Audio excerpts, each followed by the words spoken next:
¿Qué tal amigos? ¿Cómo están? Bienvenidos una vez más a Misterios al Anochecer.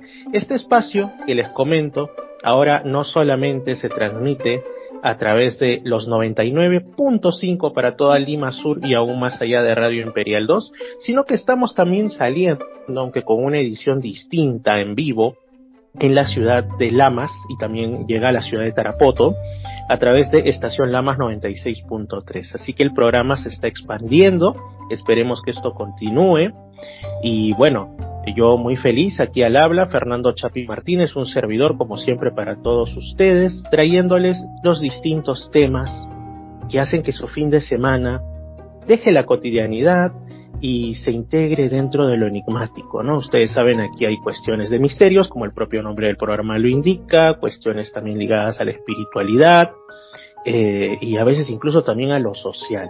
Así lo sorprendemos y sus toques de buena música. Pero aún así, más allá de los elementos anteriormente mencionados, siempre digo y no me cansaré de repetirlo, que el mejor ingrediente son los invitados, que nos acompañan casi todos los programas, no todos, pero casi, ¿no? Y en esta ocasión tengo a un invitado desde España. Él es Enrique Ramos Corbacho.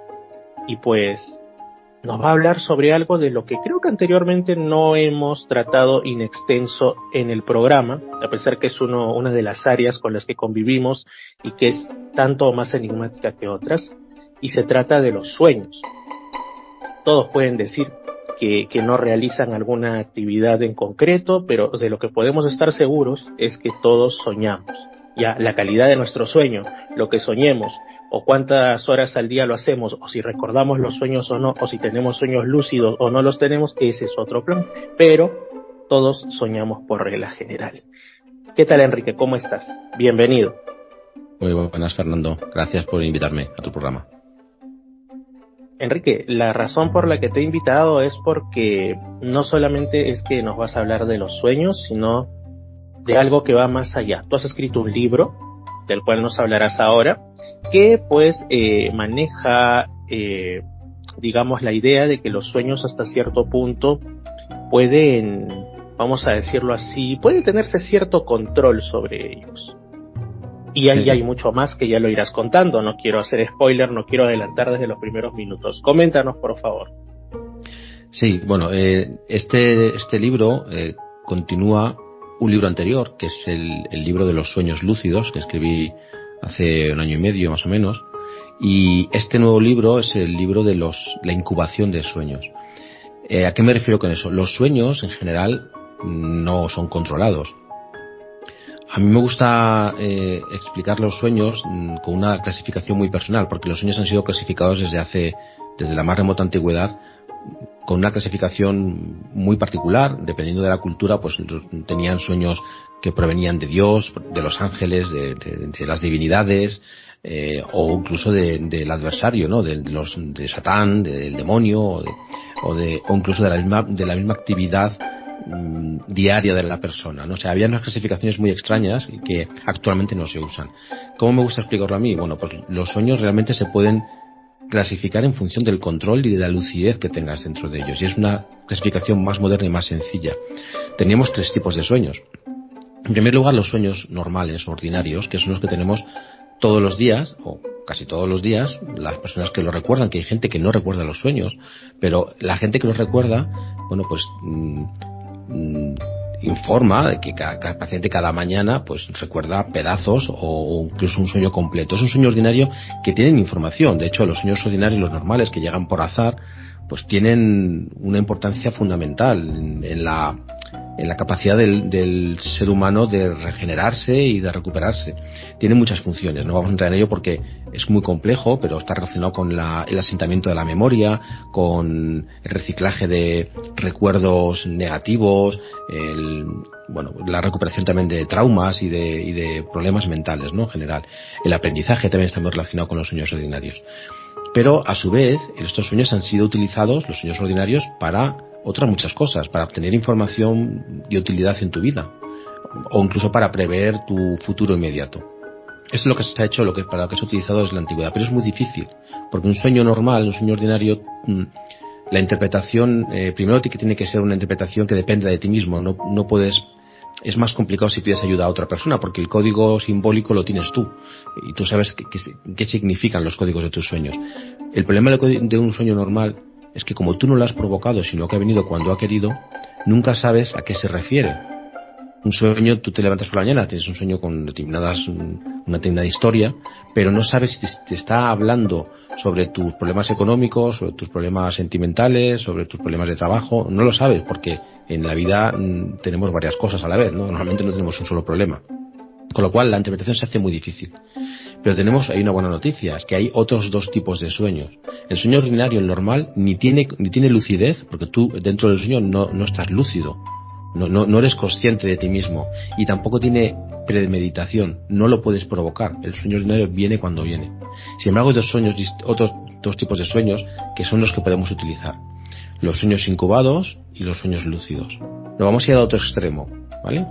Los sueños lúcidos son los sueños en los que una persona es capaz de despertar dentro de ese entorno onírico. Es capaz de adquirir lucidez y adquirir conciencia. Es decir, es un sueño que tiene lucidez y además tiene premeditación, puedes provocarlo.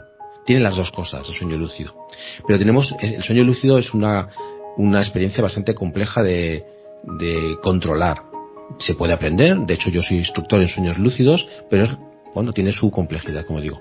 Hay el libro que acabo de publicar, que me acaba de publicar la editorial Almuzara con el sello Alcopress, en él hablo de los sueños incubados, que es un estado intermedio, ¿vale? Los sueños incubados son unos sueños en los que tú no tienes lucidez tampoco, no tienes conciencia, estás despierto, es como un sueño normal, pero tú lo has provocado, que es la diferencia de un sueño normal. Tú vas a la cama con la intención de tener un sueño esa noche que te arroje luz, que te dé información sobre un problema que tienes. Con lo cual, al día siguiente, si lo consigues hacer bien, porque hay determinadas técnicas que te permiten tenerlos y producirlos, ya sabes a qué problema de tu vida están refiriendo. Con lo cual, la interpretación es mucho más fácil. Tú ya sabes que este sueño se refiere a tu problema económico porque tú así lo has puesto en la intención la noche anterior, ¿no? Y eso sería la explicación de por qué los sueños incubados son tan efectivos, ¿no? Y tan fáciles de manejar. Esto me hace recordar no sé si todos son efectivamente casos reales, porque bueno, dentro de los grandes hechos de la historia y de los grandes personajes se crea muchísimos mitos, ¿no? Pero se habla, por ejemplo, de matemáticos, sobre todo lo he escuchado con matemáticos, ¿no? O personas que tienen que resolver un problema y de pronto pues ya se dan por vencidos, se van a la cama y esperan de manera consciente o inconsciente que ojalá por algún arte de la mente pues ese problema llegue a tener una respuesta.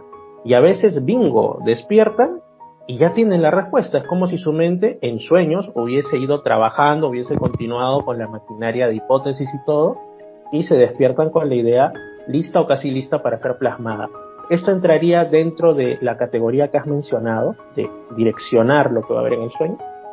Correcto, eso es un sueño incubado. En cuanto tú pones la intención antes de dormir de tener un sueño para resolver un problema, eso es incubación de sueños. Exactamente como lo has explicado. Y hay muchos descubrimientos científicos, hay varios descubrimientos científicos que han tenido lugar gracias a la incubación de sueños. Desde, por ejemplo, la estructura de hélice del ADN, que se descubrió también en un sueño, o la estructura química del benceno, o otras muchas cosas que incluso inventores, ¿no? Que han tenido. Edison, por ejemplo, utilizaba la incubación de sueños para tener ideas geniales y luego hacer diseños de sus inventos, ¿no?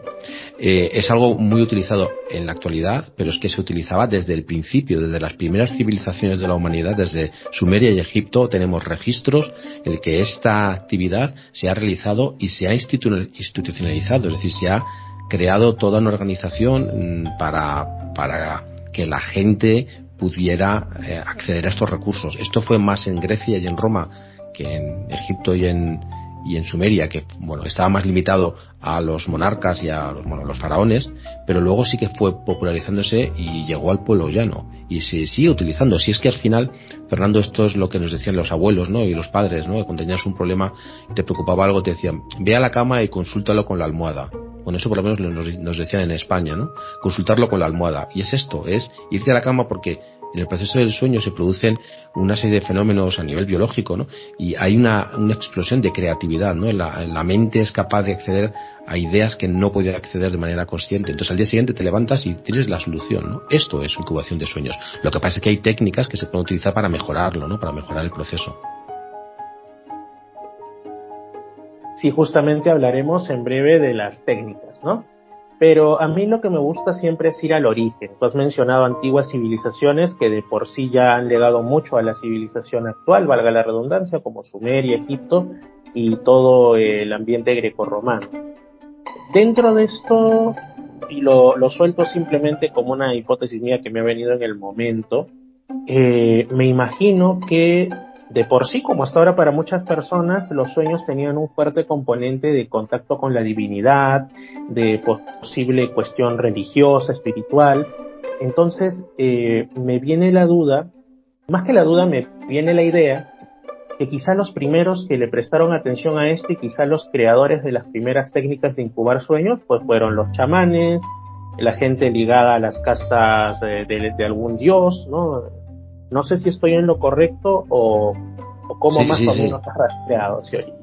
No es una idea solamente mía, sino que hay algunos historiadores, incluso arqueólogos, que han dicho que la incubación de sueños, que es una disciplina conocida, se puede rastrear hasta la prehistoria, desde la época de los chamanes, ¿no? Pero porque es que actualmente los chamanes que sobreviven actualmente lo usan, es decir, todos los chamanes usan los sueños para obtener información, para realizar operaciones de sanación a otras personas. El mundo de los sueños es lo que define a un chamán, ¿no? Y no solamente está limitado a Europa, porque mi libro es verdad, y así lo cuento en la introducción, mi investigación, recorro todas las civilizaciones, claro, occidentales, por decirlo de alguna manera, y además hago una investigación bastante en profundidad de puntos también en la península ibérica, en España, pero esto era un proceso, o sea, una disciplina internacional. En el continente americano se ha hecho exactamente igual, lo que pasa es que se llama de otra forma. Incubación de sueños es un término que nos legaron los romanos, que le llamaron incubatio a esta disciplina, y nosotros llamamos incubación, pero en Perú, en México, en Colombia, los chamanes lo han hecho, y también las civilizaciones antiguas, los incas, los aztecas, han tenido, lo llamarían de otra manera, trabajo con sueños o algo así, ¿no? Pero es muy antiguo. Los chamanes, como digo, lo han utilizado desde el principio de los tiempos para ayudar a sus congéneres de su propia tribu o de su propio poblado, ¿no? O sea que es muy, muy antiguo, ¿no? Lo que pasa es que ya no tenemos documentación escrita de estos, los que sí que sospechamos por los chamanes actuales, por los estudios que han hecho antropólogos del chamanismo, y también por algunas pistas que nos han dejado las pinturas rupestres, por ejemplo, ¿no? De los antiguos chamanes, tanto en Europa como en otros continentes. Así es, me imagino que aquí también han habido y todavía deben supervivir algunas de estas técnicas de tipo ancestral. De hecho, la frase que tú mencionaste de consultarlo con la almohada también se utiliza aquí, y de una u otra manera sutilmente te conduce a eso, ¿no? Cuando ya en estado consciente no puedes más con algún tema que te tiene preocupado, del que buscas respuesta, pues sí, en realidad los sueños son todo un mundo, ¿no? Te voy a comentar algo que me viene a la mente, ¿no? No sé si sería incubación de sueños o ya tendría otro tipo de alcance, ¿no? Hubo una ocasión en la que yo conocí a una persona que tenía la capacidad, y así conoció a varios, tenía la capacidad de recordar sus sueños casi siempre, no siempre, pero casi siempre, ¿no? Y lo que me contaba era que su sueño era como si continuase, ¿no? O sea, era como que tenía una cierta trama en una noche, y deseaba tanto, de manera, pues, o sea, no era que supiera de incubación de sueños, pero deseaba tanto que eso continuara, que a la noche siguiente continuaba el sueño como si fuese la segunda parte de una serie o una historia, y que llegó a hacer eso durante bastante tiempo, sobre todo, ¿no? Utilizando esa posible incubación sin darse cuenta y sin saber que así se llamaba, simplemente deseando, ¿no? Como si estuviese esperando pues el capítulo de su serie favorita, solo que mientras dormía. No sé si has escuchado casos de este tipo. Sí. ¿Es común? Sí, hay bastantes personas que son capaces de encadenar sueños ordinarios, ¿no? Y como dices tú, incluso días distintos, continuar con la misma trama. Sí sería una incubación de sueños en el sentido en que te está poniendo la intención de producir algo. Pero no sería un sueño incubado como lo reconocemos las personas que nos dedicamos a investigar los sueños, porque le faltaría la parte práctica. Es decir, un sueño incubado es premeditado, ¿vale? Y ahí se lo cumple, pero esta persona no lo utiliza para nada. Los sueños incubados se utilizan para algo, es decir, se extrae información para mejorar tu vida, no solamente por el placer de tener un sueño y disfrutarlo, no. Los sueños incubados se hacen para algo. Entonces, en ese caso, medio sería un sueño incubado y medio no, ¿vale? No lo podríamos meter plenamente porque no le está dando ninguna utilidad, ¿no? Y lo bonito de la incubación de sueños es que tú puedes darle una perspectiva, puedes darle un objetivo, ¿no? Para ayudarte en la vida, que para eso sirven. Uh-huh. ¿Y de dónde vendría esta información que se extrae de los sueños incubados? ¿De nuestra propia mente? Digamos, como ahora se estila decir, ¿no? Que bueno, en fin, es un término bastante etéreo, nunca mejor dicho, tratándose de sueños, de algún nivel superior de conciencia o no sé. ¿De dónde vendría esta información que se recaba de los sueños incubados? No lo sabemos. La respuesta es que no lo sabemos. Nadie se ha puesto a estudiarlo porque es imposible. Es decir, los sueños se producen en una realidad alternativa y pues con las técnicas actuales de la ciencia es imposible saberlo. Esto ocurre con los sueños incubados como con los sueños lúcidos, como por ejemplo disciplinas como la visión remota o otro tipo de capacidades extrasensoriales que los científicos, los pocos que lo han estudiado, pero que los hay, no saben de dónde viene la información. Lo que sí que pasa es que tú puedes atestiguar, un científico o cualquier persona, que eso existe, o sea, que esto funciona, que tú puedes producir un sueño y que luego esa información es correcta y te vale para hacer algo, ¿no? O que con la visión remota eres capaz de describir un objetivo distante y luego puedes comprobarlo. Entonces, que esto funciona, que esto existe, que esto es un fenómeno que existe, por supuesto que está demostrado. Pero ¿de dónde viene la información? No lo sabemos, pero no nos puede impedir pararnos ahí. No lo sabemos, hay muchas teorías, hay gente, como dices tú, que dice que el sueño incubado al final está accediendo a recursos que tienes ya, ¿no? Que tu subconsciente tiene mucho más información que tu consciente y entonces a través del proceso del sueño esa información la mente es capaz de hilar, ¿no? De atar más cabos que cuando estábamos en vigilia. Entonces accedes a una información o a ideas geniales, relacionas cosas que no relacionarías cuando estás consciente, despierto. Entonces eso es una posible explicación. Hay gente que le da otras explicaciones, que es una explicación más espiritual, ¿no? Como que accedemos a otros planos de consciencia o que la información está en un otro nivel que no comprendemos, pero que está rodeándonos. Lo que está claro es que la información existe y está disponible, ¿no? Y gentes de todo el planeta son capaces de obtenerlo con muchas disciplinas, desde la evidencia, como digo, la visión remota, los sueños lúcidos o los sueños incubados. ¿Qué más da? ¿De dónde venga, no? No vamos a descubrirlo seguramente ni a medio, ni a corto, ni a medio plazo. No, quizás la ciencia dentro de mucho tiempo nos dé respuestas a esto, pero será dentro de mucho tiempo.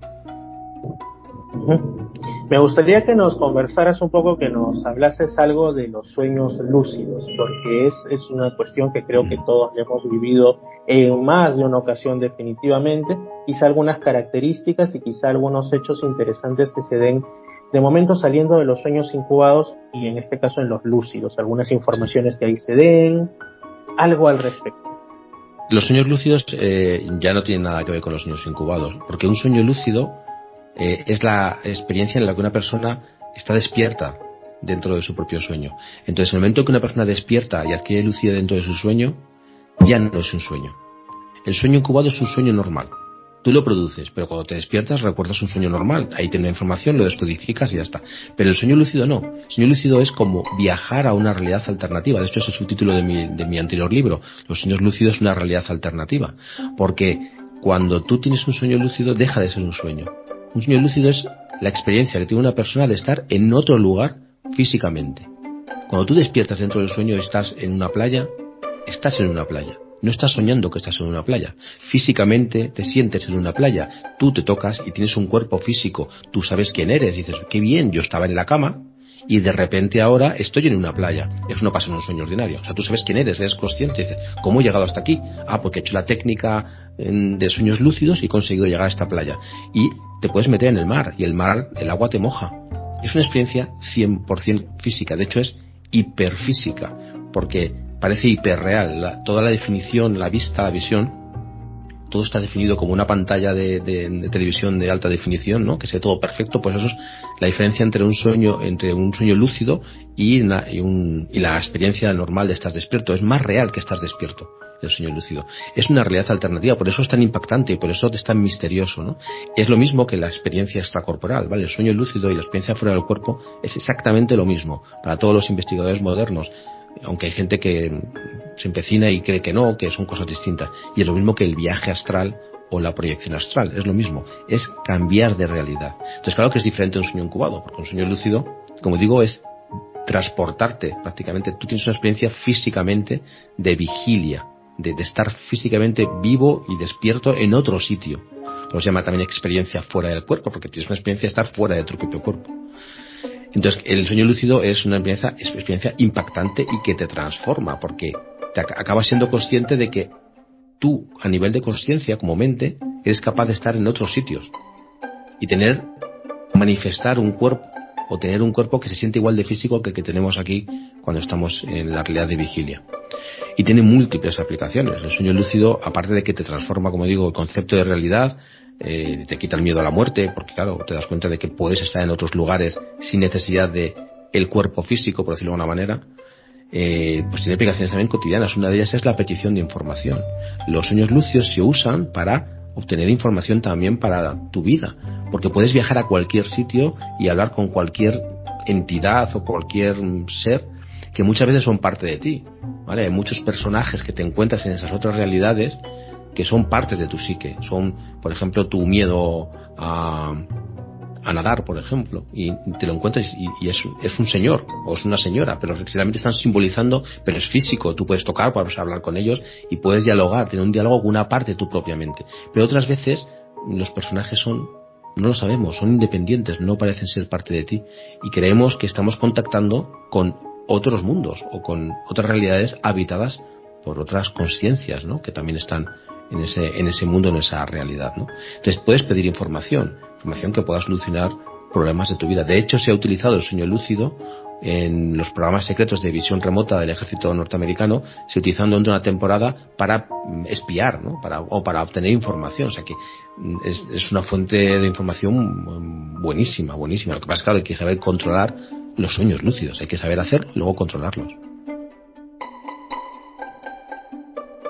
Una etapa que muchos afirman que es muy interesante en distintos aspectos porque es la que posteriormente nos marca como ya adultos, ¿no? Que es justamente ese cruce que hay entre la pubertad y la adolescencia. Es también un punto en el que parecen aparecer, no sé, asociarse quizá debido a cambios físicos y químicos en nuestro cerebro, o quién sabe por qué razón en específico. Todo al final es muy nebuloso y hasta cierto punto hipotético, ¿no? Respecto a, por ejemplo, como bien sabrás, se asocia la adolescencia con que parece que algún tipo de energía está boyante dentro de nosotros y se manifiesta incluso en fenómenos como el poltergeist, o empiezan a suceder ciertas cosas. Y a mí me ha pasado, personas que son adolescentes, etcétera, y tienen solo en esa etapa, por ejemplo, sueños ya sea premonitorios o sueños en los que ellos afirman salir del cuerpo. O sea, es una etapa muy curiosa porque también está muy enmarcada, ¿no? No es tan común que estas cosas pasen antes ni después. Yo he recopilado, incluso en mi entorno cercano, casos de personas que cuando fueron adolescentes tenían, por ejemplo, recurrentemente un miedo a dormir porque era casi seguro que, sin controlarlo, no como cuando uno es adulto, que generalmente tiene que recurrir a técnicas, tienes que concentrarte, tienes que decirlo, ¿no? Sino de una manera totalmente espontánea, tenían viajes astrales. Ellos veían cómo salían de su cuerpo, conocían lugares, y de pronto ellos decían, ha sido un sueño súper real, y después, probablemente, incluso muchos años después, les entraba el bichito, iban al lugar, y resulta que era el lugar que habían visto en su, entre comillas, sueño, ¿no? Y obviamente se quedaban totalmente patidifusos.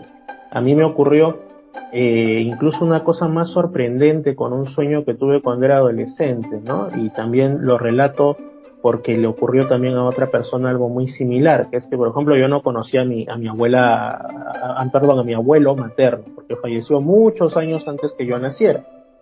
Y yo siempre digo que lo conocí mediante un sueño, porque yo tuve un sueño cuando era también así de esas edades, incluso un poquito antes, en el que pues estaba caminando por mi casa familiar, estaba jugando. De pronto miro a través de una puerta y veo dos personas que me sonríen. Una era mi abuela ya fallecida, pero se le veía súper joven, y el otro era un señor también relativamente joven. Ya me quedé con eso, y muchos años después mi madre encuentra un álbum de fotos de cuando mi abuelo era joven y me muestra una foto y me dice: ven para que conozcas a tu abuelo de joven. Y era el personaje que había aparecido en mi sueño.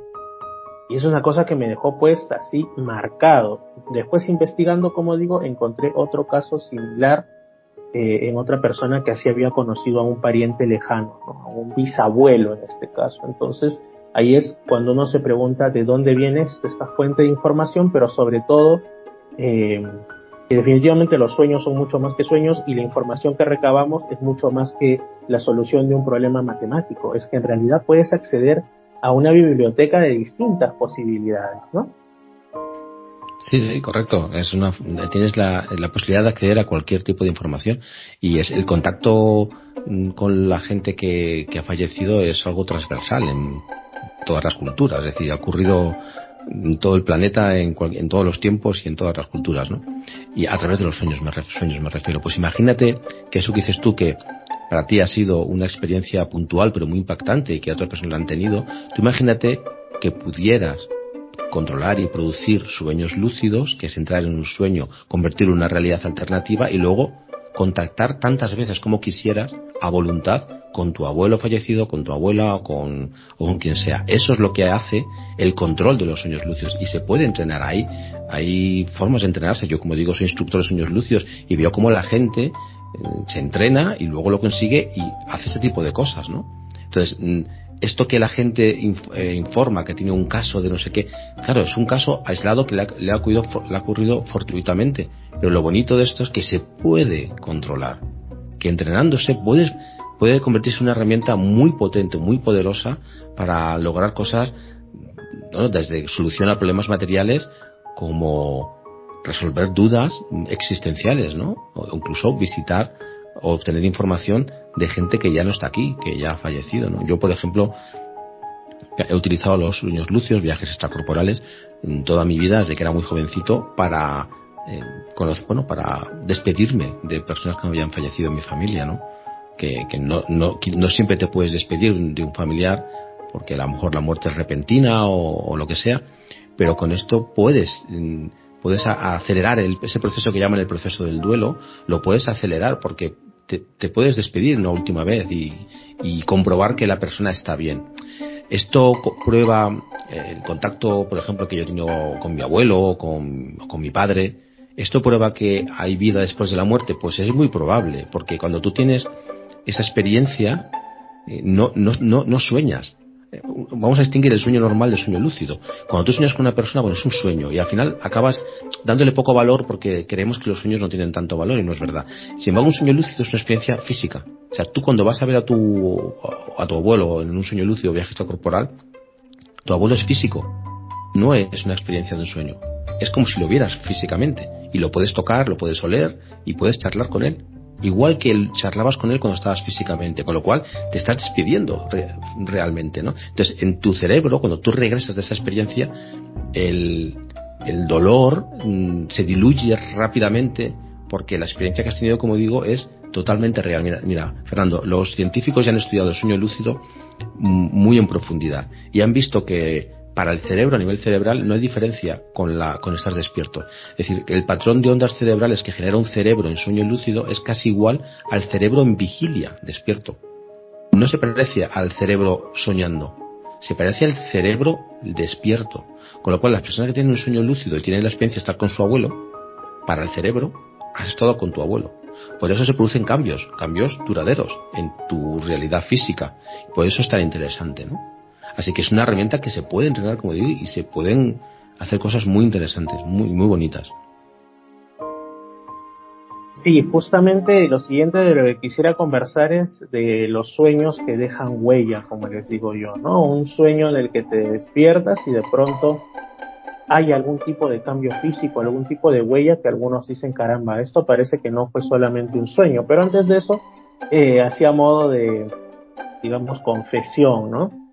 Yo tengo, ya llegará el momento de conocerlo, un lugar en mi país que quiero ir, que no tiene nada en particular, pero que yo supe de su existencia también en un sueño, ¿no? Curiosamente estos sueños con los abuelos, era un sueño con mi abuela, y el sueño era totalmente común, caminábamos por una calle de un lugar que no conozco, y llegamos a una parada de autobús, y el llamador del bus estaba mencionando un nombre muy específico. No era como que hay 30.000 lugares llamados San Juan o 30.000 lugares llamados San Pedro. Era un nombre muy específico.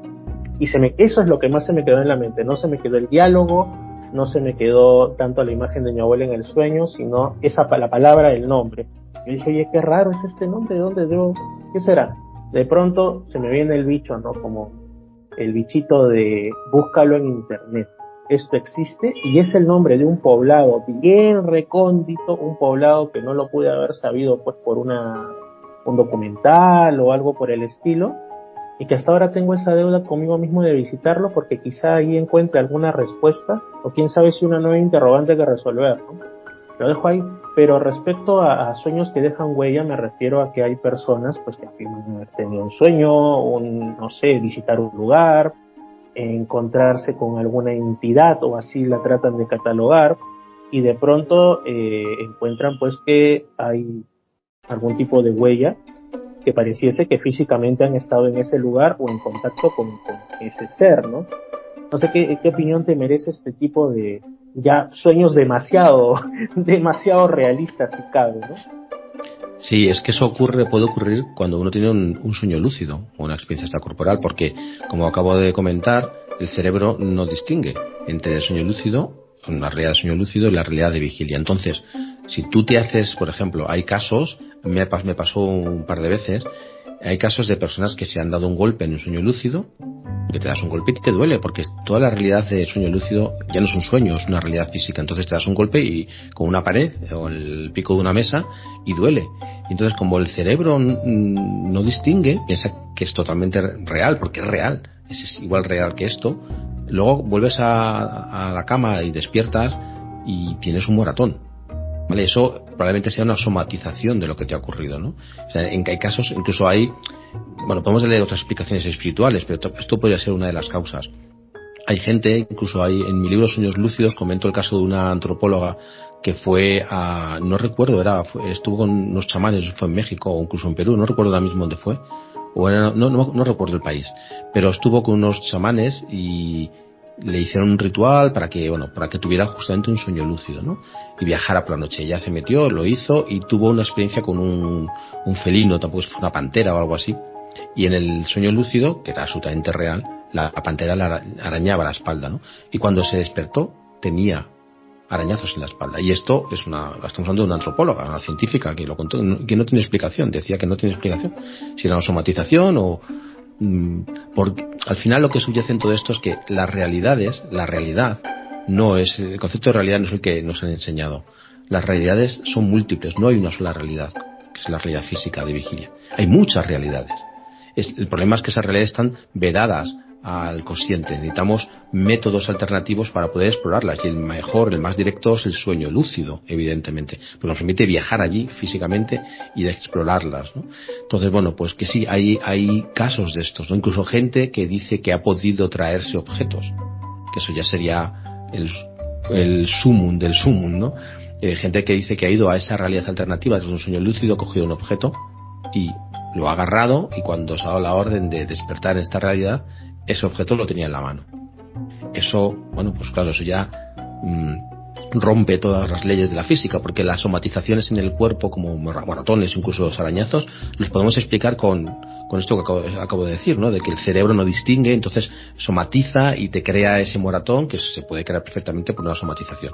Pero claro, esto de manifestar un objeto de otra realidad ya trasciende cualquier tipo de norma de la física tradicional. Entonces No hablamos de la física cuántica, que es muy compleja, que sí lo podría admitir, pero la física newtoniana no lo puedo admitir. Entonces, no tenemos explicación, pero lo que tenemos son testimonios. Y bueno, pues yo me los creo, no todos, pero sí que me creo de gente que ha podido hacer cosas así, ¿no? Es muy interesante. Nos queda mucho por entender, ¿eh? Sí, esto ya estaría más relacionado con el fenómeno parapsicológico de los aportes, ¿no? Cuando aparece ahí un objeto de la nada y, bueno, desde tu punto de vista ha provenido de una realidad que no es la nuestra, ¿no? También recuerdo el caso de una persona así conversando estos temas y me decía que era un sueño en específico, ahora no recuerdo exactamente la trama que me contó porque fue hace muchos años, pero lo último que recuerda es que en su mano tenía una moneda en el sueño, una moneda o una medalla, algo así, de la cual no quería desprenderse, porque quería, vamos a decirlo así, traérsela al mundo del despertar, porque ella tenía conciencia de que estaba durmiendo y que ya tocaba despertar, quería traérsela como un recuerdo de ese sueño al parecer muy agradable o significativo que había tenido. Bueno, esta persona lo que dice es que mientras iba despertando, iba sintiendo cómo en su mano se desvanecía esa medalla. Bueno, puede parecer simplemente una experiencia onírica, pero el tema es que cuando ella ya despierta sobresaltada y se mira la mano, tenía todavía como la huella que te puede dejar una moneda si la presionas fuertemente contra tu palma, e incluso un cierto olor metálico, un olor como el que obviamente huele una moneda cuando, que no es recomendable, pero cuando te la acercas a la nariz, ¿no? Entonces esto le dejó muy marcado porque ahí decía, caramba, ¿fue real? ¿No fue real? ¿Fue sugestión? Y ahí nuevamente pues entramos en teorías y contrateorías. Pero sí, es bastante interesante. Enrique, lo que me agradaría es que ahora quizá entremos ya de lleno a algo que mencionamos en primeros minutos, que es esas técnicas que hay para incubar estos sueños, ¿no? Uh-huh. Bueno, los sueños, el último capítulo del libro lo dedico a una parte práctica, por una forma, porque todo lo que tenemos de los sueños incubados, aquellos sueños que tú produces para obtener una información de utilidad, está en los registros de las culturas antiguas, ¿no? Entonces están desactualizados el lenguaje, pues, y las prácticas, pues hay cosas que no se pueden hacer, ¿no? Porque lo ideal, por ejemplo, es dormir en un lugar donde ya se ha hecho incubación de sueños, porque eran lugares especiales, ¿no? Pero desafortunadamente no podemos dormir en unas ruinas arqueológicas o cosas así, ¿no?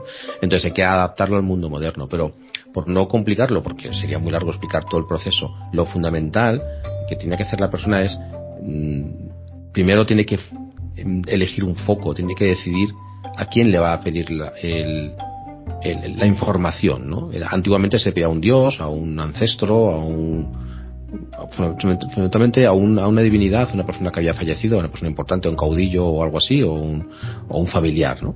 Primero es encontrar el foco, ¿no? A quién dirigir esa petición.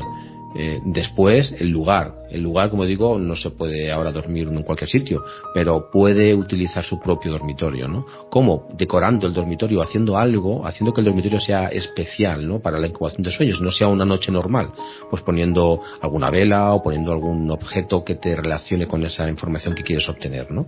O una estatua de la divinidad, o si incluso se ha hecho incubación en el mundo cristiano. Lo abordo en el penúltimo capítulo del libro. Entonces también puedes utilizar un santo, si tienes fe en la religión cristiana, un santo que estuviera dedicado a la incubación de sueños, que había varios. Y una vez que tienes el foco y el lugar, fundamentalmente lo que tienes que hacer es poner la intención. Entonces lo que hacía la gente es escribir en un papel o en cualquier soporte la pregunta, ¿no? El problema que traías, ¿no? Y doblarlo y meterlo debajo de la almohada, o aguantarlo en la mano, en el puño, lo más cómodo es dentro de la almohada. Poner una intención firme. Hay más cosas que se pueden hacer, pero sería demasiado largo, pero esto es lo más fundamental, ¿no? Y poner una intención firme antes de dormir de que vas a tener un sueño, lo vas a recordar y que va a contener la información. Y una vez que has dormido, el primer sueño que recuerdes, la información que tengas, inmediatamente escribirla, porque los sueños ordinarios, los sueños lúcidos no, los sueños lúcidos son una realidad como esta, entonces no se olvida. Los sueños ordinarios sí se olvidan fácilmente, entonces uno tiene que, prácticamente sin moverse de la cama, inmediatamente tiene que tener a mano un bolígrafo, un lápiz y un cuaderno y escribir todo, cualquier detalle que ha visto. Y una vez que lo tiene escrito, lo interpreta. Lo puedes interpretar en ese mismo momento, pero si no tienes tiempo porque tienes que ir a trabajar, si está escrito, ya está, bien. por la tarde lo coges en el cuaderno y lo relees y le das la interpretación a la luz de la pregunta, ¿vale? Ya no es decir qué significa este sueño, no, qué significa este sueño en este problema que estoy teniendo, y de ahí sacas la información y actúas en consecuencia. Ese sería básicamente el proceso de incubación de sueños. Uh-huh. Me quedo con algo que has dicho dentro de todo, que todo es importante, pero algo que, como se dice, me picó así la curiosidad especialmente, ¿no? Y es que en este programa también tratamos temas de espiritualidad, y bueno, vivo en un país que todavía es bastante creyente, entonces sé que a muchos radioescuchas y también personas que lo vean en YouTube les puede parecer interesante, que a mí me resulta súper interesante, que es esto que mencionas de santos católicos que han tenido incubación de sueños, porque inmediatamente lo que me viene al recuerdo, a la mente, es las experiencias místicas, ¿no? Estas experiencias en las que supuestamente reciben revelaciones de su divinidad, o más aún, incluso dicen que logran ver pues escenas, por ejemplo, de la crucifixión de Cristo, o de pasajes puntuales de la historia bíblica, o bueno, ¿no? Entonces, yo recuerdo, por ejemplo, me descargué de una biblioteca española en línea, ¿no? Un libro, por ahí lo debo tener, larguísimo, pero que era de las visiones de una mística de estas que no fueron reconocidas por la iglesia, pero no por eso dejan de ser muy interesantes. Y era algo así como... No, era de España, era del siglo probablemente XVII, algo así, porque incluso estaba escrito en... ¿Sobre María de Ágreda? No. ¿María de Ágreda? No, pero se llama algo así como de los descoyuntados huesos de Cristo, o algo así el texto. Bien escondidito, sí. Bien escondidito y bien extenso, por ahí lo tengo en correo, pero hablaba, ¿no? O sea, te describía desde su punto de vista lo que ella había tenido en ese éxtasis místico, ¿no? De cómo a Cristo, en el momento de la crucifixión, no sé cuántas veces repetía la palabra descoyuntar, ¿no? Se le descoyuntaban los huesos y todo, ¿no? Y llegaba a ser tan realista que me parece que por eso este texto, en realidad yo el nombre lo descubrí en un index de estos de la iglesia, de no debes leerlo, ¿no? Pero, ¿cuáles fueron, ya que has mencionado a la monja Ágreda, que al parecer tuvo fenómenos, si no me equivoco, de ubicuidad, de bilocación, en todo caso, de bilocación, sí. Estuvo por Nuevo México. Sí, correcto. ¿Cuáles serían más o menos estos casos de santos que han tenido sueños incubados? ¿O lúcidos también? Claro, es que la gente se sorprende, pero a ver, esto fue la tradición de incubación de sueños, la heredamos de los griegos y los romanos en lo que es en Europa. Y claro, estaba tan arraigada en la sociedad del momento que cuando cambió la religión, ¿no? Empezó el cristianismo a triunfar, no tuvieron más remedio que adaptarse, porque es que todo el mundo, mucha gente practicaba la incubación de sueños en honor a los dioses. Entonces la única manera que tenía la iglesia es decir, bueno, vale, pues no podéis hacerlo en honor a Asclepio o en honor a Osiris o a Isis, pero sí lo podéis hacer en honor a San Cosme y San Damián, o San Ciro, San Juan, es decir, a otros dioses que ellos, bueno, creían que era lo más oportuno, o incluso a los ángeles, ¿no? Hubo incubación de sueños a San Miguel, ¿no? Hubo muchos santos, pero es que esto está desde el principio, está también en el ADN del cristianismo, porque Dios, y del judaísmo, se aparece muchas veces a los patriarcas del judaísmo en sueños, desde Jacob, Elías, Abraham, Salomón, el rey Salomón mismo, todos han hecho incubación de sueños. Pero en el cristianismo también, es decir, al menos Dios se apareció 4 veces, o se reveló 4 veces, mejor dicho, el ángel de Dios a San José, al esposo de la Virgen María, para advertirle de peligros, ¿no? Incluso a los 3 reyes magos, también eso está en los evangelios. Incluso el propio Papa Francisco, lo cuento así en el libro, hace incubación de sueños. O sea, el Papa Francisco ha declarado que él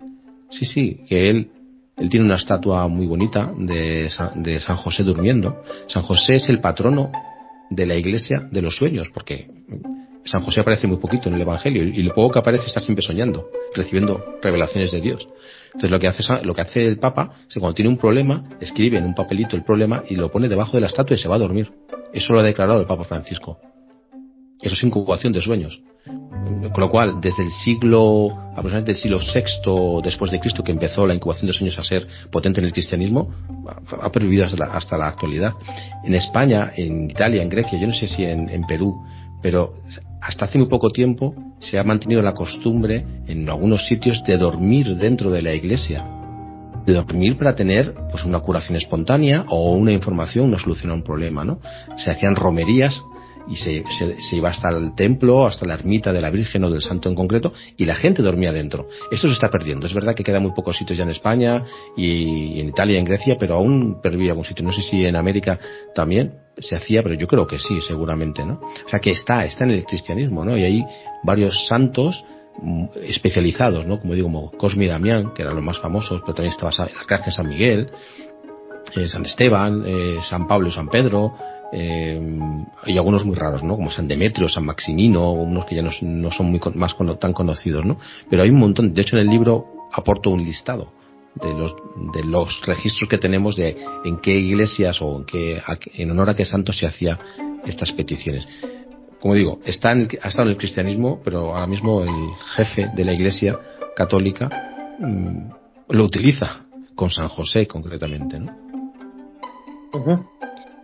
Bueno, justamente me imagino cuando mencionaste entre estos santos a los que se suelen encomendar para tener sueños incubados, mencionaste a San Pedro y San Pablo. Me imagino que en el caso de San Pablo será por aquel pasaje de sus escritos en el que se menciona que él en sueños llegó hasta el tercer cielo y tuvo una serie de visiones de, digamos así, de esas esferas que están más cerca de la divinidad, ¿no? Me imagino será por eso. Pero San Cosme y San Damián, ese nombre me resuena, no lo tengo ahora en mente sobre su historia, pero ¿por qué es que a ellos se les atribuye este patronazgo sobre los sueños, vamos a decirlo de algún modo? Sí, bueno, es muy complejo. El dios que estaba más activo en todo el Mediterráneo de incubación de sueños, el más famoso del mundo y de la historia, ha sido Asclepio. El dios Asclepio, que era hijo de Apolo, era el dios que inventó la incubación de sueños en el mundo occidental, ¿no? Por decirlo de alguna manera. Y había templos de Asclepio en todo el Mediterráneo, en las ciudades más importantes, tanto en España como en Italia, como en Grecia, en el norte de África. Había templos de Asclepio donde la gente, en Turquía, donde la gente iba a sanarse de las enfermedades o a pedir información sobre su vida. Entonces, Asclepio era la historia de este dios, que era un ser humano. Era un ser humano, hijo de Apolo, era semidios, hijo de Apolo y de Coronis, que era una mortal. Entonces era medio humano, medio dios, ¿no? Pero en cualquier caso era médico. Él era médico y recorría el mundo mediterráneo, curando a enfermos gratuitamente, ¿no? Entonces, bueno, no voy a contar la historia. Luego muere porque Zeus lo mata, porque había resucitado a gente, y entonces el dios Hades, el dios del infierno, no quería que devolviese la vida, porque entonces se quedaba sin trabajo, ¿no? Porque él es el dios de los muertos. La cosa es que muere y bueno, se quedó ahí. Asclepio fue conocido porque era un sanador, era un médico que recorría el mundo curando enfermos. Entonces empezó a curar ya divinizado desde el mundo de los sueños, ¿no? ¿Qué ocurre? Que cuando comienza el cristianismo a tener poder, tienen que buscar santos que sustituyan a estos dioses. Entonces, San Cosme y San Damián eran médicos, eran sanadores también itinerantes que iban por las poblaciones curando a la gente, con lo cual era un perfecto sustituto de Asclepio. Entonces los nombraron como santos intermediarios válidos para que Dios o los ángeles o quien fuese mandasen información o incluso sanación a las personas, y fueron de los más famosos. Cosme y Damián fueron de los más famosos en el cristianismo, no los más extendidos porque no están en todos los países, no hay, pero sí que hay, en España sí que hay bastantes templos dedicados a San Cosme y San Damián. Cuando tú mencionas aquello de sanaciones, curaciones, me viene también al pensar en, claro, es un tema muy controvertido porque ha habido mucho fraude, ¿no? Durante el siglo XX, que ha sido con el XIX también en parte, creo yo, los siglos de la mediunidad y de todo este tipo de asuntos, que debe de haber verdad en parte de ellos, ¿no? No en todo, pero porque ha habido muchísimo fraude, pero por ejemplo, los famosos sanadores psíquicos, ¿no? Que entran en una especie de trance, que sea como sea, igual un estado alterado de conciencia, igual algo tiene que ver con el sueño. Por ejemplo, yo recuerdo que leí hace mucho la historia en el caso de Brasil, de C. Arigó, ¿no? de Pachita también, pero Pachita, de sí, Searigo, la más famosa es Pachita, sí, una de las más famosas. claro, en México. Sí, en el caso de Searigo, ¿no? Que él decía que pues entraba hacia un estado alterado y el que tomaba posesión de su cuerpo era un tal doctor Fritz, ¿no? Entonces doctor Fritz, de las maneras más inverosímiles y rápidas, operaba la condición enferma de la persona que venía, y era una curación indolora, y no solo indolora, sino además rápida, como digo, y efectiva. Habrá algún caso en el que no le ligó, como decimos aquí, pero son cuestiones que ya son otro nivel de asuntos. O sea, en el caso de Pachita también, ¿no? Entonces uno se da cuenta, pueden ser que los sueños sean un nexo, digamos, con no solo con otra realidad, sino con los seres que en ella moran. Ya eso ya es hipotetizar demasiado. Pero por ejemplo el caso de Pachita, ¿nos puedes comentar algo al respecto para quienes no lo sepan mucho? Bueno, yo tampoco soy un experto, Pachita, pero sí, bueno, lo poco que he leído, ¿no? Porque yo no soy muy experto, como digo, en temas de sanación, pero sí que era una chamana, podemos llamarlo, o bruja, como queramos llamarlo, que sanadora, curandera, que operaba incluso a la gente, ¿no? Con sus manos, no sin anestesia, sin nada y sin instrumentos, ¿no? Decían que era capaz de hacer operaciones quirúrgicas con sus poderes sanadores, ¿no? Pero fue un tema muy controvertido. Hay gente como Jacobo Greenberg que investigó a Pachita y estaba absolutamente convencido de su veracidad, pero hay otros muchos que dicen que es un fraude, ¿no? Pues nunca lo sabremos, porque ya no está viva, evidentemente, y no se le puede investigar con los métodos actuales, y como dices tú, pues ese tipo de cosas hay mucho fraude, es verdad, pero también habrá casos verdaderos, ¿no? De gente que tiene esa capacidad. Son los menos, eso es evidente, como en todo, hay muy poquitos casos verdaderos, pero los debe haber, ¿no? Lo que pasa es que en la incubación de sueños ocurría una cosa distinta. Hablamos de gente que tiene una capacidad, supuesta capacidad de curar a otros. En el sueño incubado, uno está accediendo a sus propios recursos, ¿no? Uno lo que hace es su propio sueño le da la solución, y a veces, según los registros que hemos conservado de Grecia, Roma y de otras culturas, pues la gente se despertaba y muchos se curaban en ese momento o seguían las instrucciones del sueño, y a los pocos días o meses acaban teniendo una curación. Y bueno, hay historiadores que han estudiado esos registros, específicamente los registros de Grecia, y dicen que no podemos dudar de que esas curaciones ocurrieron, porque tienen pinta de que fueron reales. No sabemos cómo. Lo más probable es que la gente acudiera con todo tipo de enfermedades, los templos de Asclepio y de otros dioses, y que muchas enfermedades fuesen psicosomáticas, que son enfermedades que son más o menos reversibles. Entonces, esas enfermedades en las que uno mismo puede activar algún mecanismo mental, el famoso efecto placebo que está bien estudiado y que cura enfermedades, ¿no? Que realmente es el efecto que se produce cuando la mente cree que te puedes curar, entonces te acabas curando. Hay cosas que se pueden curar porque, como digo, tienen un origen a lo mejor psicosomático, y tu mente tiene la capacidad de corregir el sistema inmunológico o no sé qué cosa, o dejar de segregar tales hormonas, o segregar más hormonas, y eso revierte en una curación espontánea, o una curación palpable, ¿no? Entonces, bueno, pues esto ocurrió, y eso se hacía a través de los sueños, ¿no? A través de esos recursos internos que son desconocidos actualmente, pero que ya muchos, cada vez más médicos y científicos, están de acuerdo en la influencia de la mente sobre la salud, ¿no? Que es un tema muy interesante. Uh-huh. Y quién sabe también si todos sabemos que alrededor del mundo pues hay, por ejemplo, sobre todo algo que a mí me encanta y a mucha gente le interesa, ¿no? Sobre todo a los que andan por el mundo del arte y todo ello, que son el arte más primigenio, más antiguo que existe, el arte rupestre, los petroglifos, los geoglifos también. Y resulta que alrededor del mundo hay muchos símbolos que se repiten, símbolos que al parecer han sido grabados en contextos de estados alterados de conciencia, chamánicos y más. Algunos, obviamente, si te encuentras un círculo, lo vas a encontrar en Perú, lo vas a encontrar en África, lo vas a encontrar en Europa o en Asia, en Oceanía. Es muy sencillo. Pero hay otros que son más específicos y que se han estado repitiendo. Y bueno, mucha gente le da la explicación o la pretendida explicación de que existió una civilización madre que influyó. Otros ya van más hacia cosas fuera de este mundo, me dejo entender. Pero quizá no haya que ir tan lejos, sino al contrario, sumergirnos en el mundo interior. Quién sabe si sean, digamos, símbolos que de alguna manera esos chamanes de la antigüedad recibieron todos, sin conexión entre sí, mediante el mundo de los sueños, de la ingesta de sustancias psicoactivas, de plantas maestras, y simplemente los plasmaron, y era lo mismo aquí que en otros lugares del mundo. Sí, yo estoy de acuerdo. Es un tema fascinante el tema de los petroglifos y las pinturas rupestres, y yo creo que hay dos posibilidades nada más, que de hecho es que están mezcladas, ¿no? Hay petroglifos o hay pinturas rupestres o grabados que están totalmente relacionados con temas astronómicos.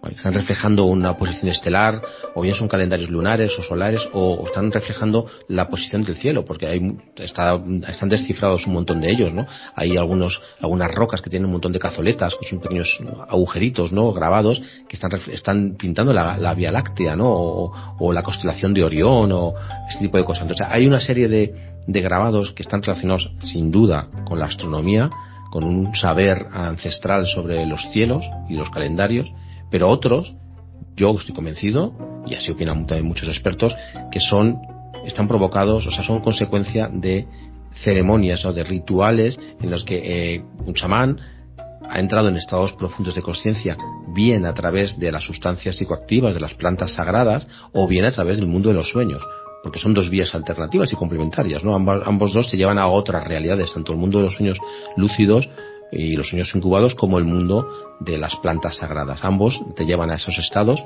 y son una plasmación de esas experiencias, ¿no? Por eso son tan similares, porque al final el sueño y las plantas sagradas que acaban afectando a tu cerebro y por tanto a tu conciencia son comunes, ¿no? Todos tenemos el mismo cerebro, el mismo tipo de conciencia, quiero decir, con lo cual podemos producir patrones parecidos, ¿no? Por eso muchos petroglifos se parecen, ¿no? Y tienen motivos similares en distintas partes del mundo. Yo creo que esa es la explicación. Sí, y creo que también esto se puede extrapolar al tema de cuando encuentran pues huellas o vestigios de tecnologías, como dirían de repente en alguna página que les gusta ya el misterio, pero más puro y duro, ¿no? Tecnologías imposibles en el pasado. Quizá yo pienso que me refiero a cuestiones de construcción que hasta ahora son prácticamente irreproducibles, u otro tipo de esas cosas que uno dice, ¿no? Por ejemplo, ya dejándolo en algo más sencillo, cómo es que en paralelo en distintas partes del mundo, en distintos focos culturales, y de la misma forma y a veces apelando más o menos a las mismas plantas, se descubre la agricultura, ¿no? Así como si surgiera, y yo me pongo a pensar, si en algunos, es una hipótesis, ¿no? Puedo estar equivocado, si digamos en sueños científicos han tenido la resolución a problemas pues complejísimos que en vigilia no hubieran podido quizá terminar, quién sabe si por ahí, ¿no? Aquello de por ejemplo, para la agricultura, una persona está diciendo, bueno, deseo saber cómo no tener que agotar estos recursos, sino proveerme de ellos, y de repente en un sueño aparece, qué sé yo, una imagen figurativa de una semilla cayendo a la tierra, el agua regándola, y despierta y así con muchas técnicas constructivas y todo, que como digo, se repiten en distintas partes del mundo, como si algo espontáneo las generase casi en paralelo, ¿no? Entonces, puede claro, ser que fíjate, Fernando, las propias plantas medicinales se usan desde hace milenios. ¿Por qué sabio un ser humano de hace miles de años sabía que esta planta, justo esta, te alivia la garganta y no esta otra? Es imposible que sea por prueba y error, porque que probó todas las plantas que existen, ¿no? Muchas son tóxicas. Entonces, ¿por qué esa sabiduría de dónde viene? Si preguntas a los chamanes, todos te dirán lo mismo. Los chamanes de todo el planeta te dicen que ellos lo que hacen es salir al mundo de los sueños, lo que llaman en México el ensoñar, ¿no? El ensueño, bueno, los libros de Carlos Castaneda lo llaman el ensueño, y van directamente a hablar con las plantas. Salen a la otra realidad y en el sueño lúcido, que eso es el ensueño, hablan con las plantas y les preguntan, hola planta, uno en concreto, ¿no? Que tienen en tal cerro enfrente de su casa, ¿no? ¿Tú para qué sirves? Y la planta les habla en la otra realidad, en el sueño lúcido, y les dice, pues yo valgo para curar enfermedades de los riñones. Y ahí el chamán aprende que esa planta se puede utilizar para ese tema concreto. Claro, si otro chamán de otra parte del mundo hace lo mismo, la planta le va a contar lo mismo. Por eso coinciden, ¿no? Porque acceden a los mismos recursos. Y es lo mismo. Al final acceden a esas otras realidades a través del mundo de los sueños o a través de estas sustancias de las plantas sagradas, ¿no? Al final que es métodos alternativos. Uh-huh. Por ejemplo, a mí me recuerda en mis andanzas por mi país dos casos, ¿no? Referentes justamente a las plantas. Estaba yendo con un guía local por una zona que reverdece, se le llaman lomas aquí, reverdecen solo en determinadas épocas del año. Entonces este guía señala una planta muy en concreto que uno cuando es de ciudad, para uno todo es verde, pero uno sabe, pero él, una muy en específico, y dijo, prueba esa planta. Y yo dije, ¿no? ¿A qué se deberá? Y me dijo, esa planta tiene las hojas con un sabor muy parecido a la manzana dulce. Entonces yo la probé y efectivamente era una plantita, pero sabía como a manzana. Y yo me ponía a pensar, ¿no? Es que alguien se detuvo a buscar todas las plantas y cuál sabía más rico y lo preservó, o no hace tanto también caminaba por una zona boscosa y también una persona local me dijo, esa planta de ahí se utiliza si uno se hace una herida. Simplemente la trituras, te la echas y esa herida cierra en tiempo rápido. Yo decía, pero sobre todo cuando es la Amazonía o una zona boscosa, si se hace caso a la hipótesis del ensayo-error, wow, hubieran tenido que probar todo lo que hay, que son muchísimas especies de miles y miles de plantas en la selva, ¿no? ¿Cómo no puedes probar todas y ponértelas en la herida hasta que terminas de probar todas? Yo creo que vienen más por el mundo de los sueños y estas cosas que por otro lado. O hay un caso para mí el más sorprendente, siempre lo digo, que eso se da aquí en los Andes de Perú. Hay una sustancia, no es muy conocida en el extranjero, que le llaman tocosh, que es un nombre quechua. Básicamente el tocosh es penicilina natural, pero la forma de encontrarla desafía cualquier ensayo-error, porque básicamente es una forma muy compleja. Agarran unas papas o unas patatas, como dirían en España, las ponen en un cauce de agua que tiene que ser agua corriente, las entierran ahí durante un periodo determinado de tiempo, ni más ni menos, las sacan, obviamente esas patatas están totalmente ya cubiertas de un hongo que es el hongo de la penicilina, y eso pues tiene un olor muy muy fuerte, muy marcado y nada agradable, y como dicen, le sacan el suero, lo vuelven un líquido, o también la papa misma se la come, la hacen mazamorras, y eso, y lo puedo dar fe, te cura condiciones desde pulmonares hasta gástricas. Entonces yo me ponía a pensar, recuerdo cuando tenía hace mucho tiempo un podcast, yo decía, ¿cómo por ensayo-error a alguien se le ocurre comer y preparar una patata totalmente desagradable y podrida y saber que te va a curar? Claro. ¿Cómo es eso? Pero, o por ejemplo, a ver, vamos a poner otro tipo, un hongo, por ejemplo, el psicolibe, ¿no? Una seta alucinógena que te la tomas y ya está, ¿vale? Tienes el efecto. Pero, vale, eso sí podría llegar a ser ensayo y error, vale, lo podemos aceptar. Pero, por ejemplo, yo no soy experto en esto, en plantas sagradas, pero la ayahuasca. La ayahuasca no es una planta, es una combinación de plantas. La ayahuasca la llamamos ayahuasca, pero es la liana, esta que le sacan el jugo, pero luego le añaden no sé cuántas plantas más. O sea, y lo que se toma la persona es un brebaje, un combinado, porque una sustancia, porque la propia sustancia de la liana sola es súper tóxica, pero añadiéndole otras plantas de no sé qué, matas la toxicidad. Bueno, quiero decir, que es una fórmula muy compleja y ahí como no pudieron probar, o sea, ya es combinaciones de combinaciones, es la liana con la planta no sé qué, con la planta no sé cuántos, todas juntas producen una sustancia psicoactiva que te permite entrar en otro estado de conciencia. ¿Esto cómo lo han conseguido? No, es imposible. Ya combinaciones de plantas también han sabido. Es muy difícil que eso sea por azar o por ensayo y error. Yo no me lo puedo creer.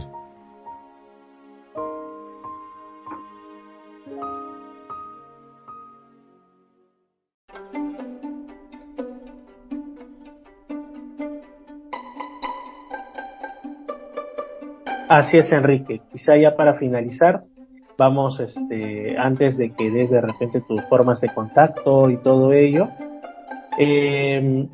con el caso de la monja de Sor Ágreda, coméntanos algo sobre esos viajes. Yo los conozco muy superficialmente, que se dice que la llevaron a una especie de bilocación desde su convento, del cual nunca salía, hasta Nuevo México antes que llegasen los propios españoles ahí, y de pronto resulta que cuando llegan los españoles, los indígenas de la región ya conocían el cristianismo porque una dama azul se les había presentado. ¿Cómo es más o menos este caso tan fabuloso? Sí, es lo que acabas de comentar. Ella nunca salió del convento en Ágreda, que es una población en Castilla, en España, Castilla y León, Imagínate, pues era una monja que no tenía contacto con nadie y tenía esas experiencias en las que ella se veía proyectada en un lugar donde había indígenas y a los que predicaba el evangelio, pero ella a la vez estaba en el convento de Ágreda haciendo otro tipo de funciones, ¿no? Entonces las propias compañeras del convento la veían pues cocinando, ayudando, pero al mismo tiempo esos indígenas la veían físicamente en Nuevo México, contándoles, bueno, explicándoles la religión cristiana y los evangelios. Eso es una bilocación, cuando una persona es capaz de manifestarse en dos lugares a la vez de manera física, ¿no? O aparentemente física. Y es un caso especial porque es de los pocos casos del mundo en el que se levantaron actas notariales, ¿no? O sea, hubo testigos, hubo una investigación de aquella época y hay mucho escrito de aquella época en la que gente de su tiempo, que fíjate que esto era algo que casi siempre acababa siendo juzgado por la Inquisición, pues en este caso se acabó reconociendo que fue un fenómeno que ocurrió, que de hecho, bueno, que tenían testigos en España y testigos en Nuevo México, que decían que lo habían visto y eso es imposible, ¿no? Por las leyes de la física. Así que es un caso particular, no porque fuese el único, sino porque es el que tenemos más testimonio escrito e incluso actas notariales de ello. Excelente, Enrique. Ha sido fascinante hablar por un poquito más de una hora sobre no solo la incubación de los sueños, no solo los sueños lúcidos, sino el misterio de los sueños en general. Espero próximamente poder tenerte nuevamente en el programa, ya sea para la edición de la Amazonía o ya sea para la edición de Lima Sur. Para mí ha sido muy grato conversar contigo, incluso, como digo, he recordado cuestiones más personales ligadas a los sueños. Y me gustaría, por favor, que pudieras indicar para los oyentes tus vías de contacto, tu libro, cómo obtenerlo, cómo comunicarse contigo si lo deseasen, ¿no? Muy bien, pues en cuanto a los libros, bueno, tengo últimamente 3 libros escritos, uno de visión remota sobre esta capacidad extrasensorial de ver cosas con la mente que se utilizó en el ejército norteamericano en la Guerra Fría para espiar al enemigo, a los soviéticos fundamentalmente, otro sobre sueños lúcidos, el control de los sueños lúcidos, y otro, el último, que es sobre los sueños incubados. La forma de contacto, bueno, se pueden comprar, bueno, en España en librerías, evidentemente, en América es mejor a través de Amazon. En Amazon se pueden conseguir todos los libros, porque están disponibles allí, tanto en libro electrónico como en papel. La forma de contacto, mi página web, que es www.syncspain.com, deletreo SINC como sincronización, pero solo las primeras 4 letras, SINC, sync, y Spain como España en inglés, syncspain.com. Ahí tienen mi correo electrónico, todas las actividades, las formaciones de sueños lúcidos, las formaciones de visión remota y toda la información disponible sobre esto que estamos hablando están en esta página web. Y encantado de contestar a cualquier persona que quiera contactarme a través del correo electrónico, por supuesto. Así es, Enrique. Muchas gracias por haber estado en esta edición de Misterios al Anochecer. Esperemos, como digo, que pronto haya alguna otra ocasión. Así que, amigos, ha sido Enrique Ramos Corbacho desde España, hablándonos sobre algo en lo que él no solo ha escrito libros, sino que también lo practica, lo enseña, es instructor, ¿no? Los sueños. Correcto. Incubados. Correcto. Uh-huh. Gracias, Enrique. Saludos, y nosotros continuamos con Misterios al Anochecer. En caso de la edición de Lima todavía nos queda un poco menos de una hora, y en caso de la edición amazónica y de la página de YouTube Misterio Infinito Perú, sí es todo por ahora. Muchas gracias.